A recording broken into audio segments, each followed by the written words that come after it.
नमस्कार साथियों, स्वागत है आप सबका एक बार फिर से। आज अपन सेल डिवीज़न का माइटोसिस जो टॉपिक है उसको जल्दी से जल्दी ख़त्म करेंगे। तो देखिए स्टार्ट करते हैं कि सेल डिवीज़न जो होता है ना, जनरली दो टाइप्स के होते हैं, एक माइटोसिस होता है और एक होता है मियोसिस। माइटोसिस जो होता है इसको बोलते हैं हिंदी में समसूत्रीय विभाजन, ठीक है, जिसमें नंबर्स ऑफ क्रोमोजोम्स क्या होते हैं, सेम रहते हैं अगली जनरेशन में, जबकि यहाँ पर नंबर ऑफ क्रोमोजोम्स क्या होते हैं, हाफ हो जाते हैं। नेक्स्ट है माइटोसिस को दो पार्ट में डिवाइड करते हैं, एक होता है कैरियोकाइनोसिस और दूसरा होता है साइटोकाइनोसिस, ठीक है। कैरियोकाइनोसिस जो होता है ना वो दो स्टेप में कंप्लीट होता है, एक होता है एम फेज और दूसरा होता है इंटरफेज। एम फेज जो होता है वो 4 स्टेप में कंप्लीट होता है, प्रोफेज, मेटाफेज, एनाफेज और टेलोफेज। एम फेज होता है टोटल सेल साइकिल का 5% हिस्सा होता है और इंटरफेज के 3 स्टेप होते हैं, मीन G1, S और G2। इसके अलावा एक स्टेप और होता है G0, अगर सेल बाहर निकल जाती है, डिवीजन नहीं करती है तो।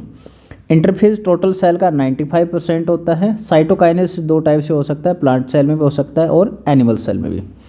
नेक्स्ट है इंटरफेज होते हैं टोटल सेल साइकिल का 95% होता है। उसके बाद दो साइंटिस्ट थे, हॉवर्ड और पेल्क। इन्होंने क्या किया कि जो इंटरफेज है उसको 3 पार्ट में डिवाइड किया। पहला है G1 फेज। इसमें क्या कहा कि जो सेल जो होती है ना, मेटाबॉलिकली क्या होती है, सबसे ज़्यादा एक्टिव होती है, कंटिन्यूसली इसमें ग्रोथ होती रहती है, लेकिन DNA का रेप्लिकेशन इसमें नहीं होता।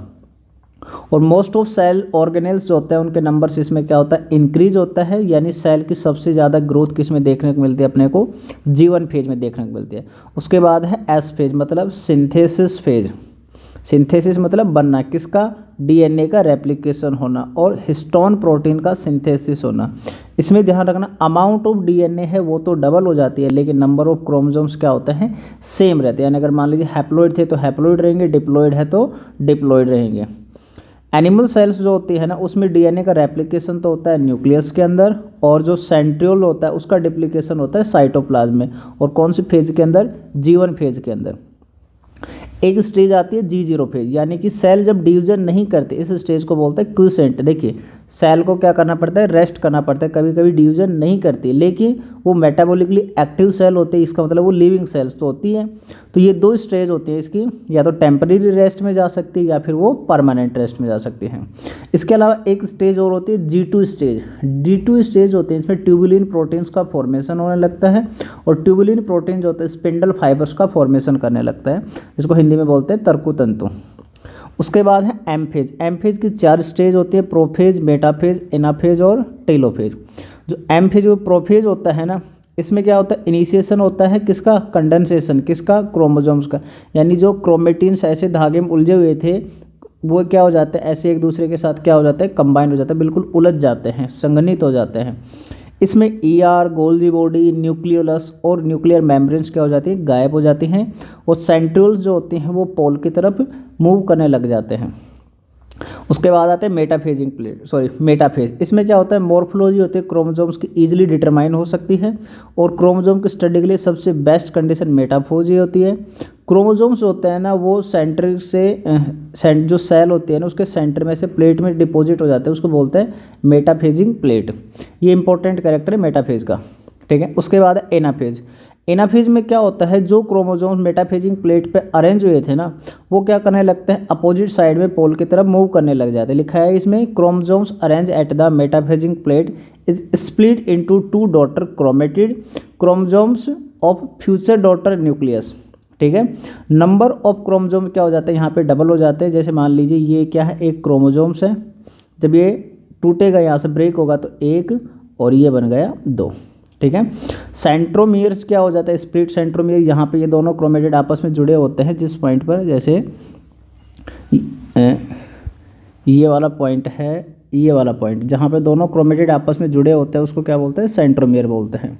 उसके बाद है last stage telophase. Telophase just opposite होती है प्रोफेज की, यानी कि जो स्टेज प्रोफेज में देखने को मिलती है उसको जस्ट अपोजिट यहाँ मिलेगी। ये कैरियोकाइनेसिस के लास्ट स्टेज है, ठीक है। यहाँ पर क्रोमोसोम डी कंडेंस होते हैं, प्रोफेज के अंदर कंडेंस हुए थे। जो क्रोमोसोम्स होते हैं अपने इंडिविजुअलिटी लॉस कर देते हैं। ER, गोल्गी बॉडी, न्यूक्लियोलस जो प्रोफेज के अंदर डिफॉर्म हो गए थे, गायब हो गई थी, वो फिर से बनने लग जाते हैं, और न्यूक्लियर मेम्ब्रेन भी फिर से बनने लग जाते हैं। उसके बाद आता है साइटोकाइनेसिस, यानी साइटोप्लाज्म का डिवीजन। और साइटोप्लाज्म का डिवीजन प्लांट में भी होता है और एनिमल सेल में भी होता है। प्लांट सेल में होता है प्लेट मेथड के थ्रू और एनिमल सेल के अंदर होता है फ्यूरो मेथड के थ्रू। प्लांट सेल में क्या होता है, सेल जो होती है ना, उसके बीचों बीच में से, सेल के बीचों बीच में से क्या होते हैं, एक प्लेट का फॉर्मेशन होने लगता है बाहर की साइड में। जैसे ये देखिए, ये सेल का बीचों बीच वाला हिस्सा होगा, तो इसमें अंदर से बाहर की साइड में क्या होता है, एक प्लेट का फॉर्मेशन होने लग जाता है। तो अंदर से बाहर की साइड में हो रहा है, इसलिए इसको अपन क्या बोलते हैं, सेंट्रीफ्यूगल। जबकि जो एनिमल सेल्स होता है उसमें बाहर से अंदर की तरफ सेल क्या होने लगती है, सप्रेस होने लगती है और धीरे धीरे सेल क्या होने लग जाती है, दो पार्ट में डिवाइड हो जाती है। जबकि जो एनिमल सेल है उसके अंदर सेल डिवीजन का मेथड होता है फ्यूरो मेथड, जो कि एक सेंट्रीपिटल फॉर्म होता है, जबकि प्लांट में कौन सा होता है, सेंट्रीफ्यूगल। तो मैंने आपको लास्ट 5 to 6 मिनट के अंदर कंप्लीट माइटोसिस करवा दिया है और इससे बाहर कुछ भी नहीं आएगा। Okay, thank you.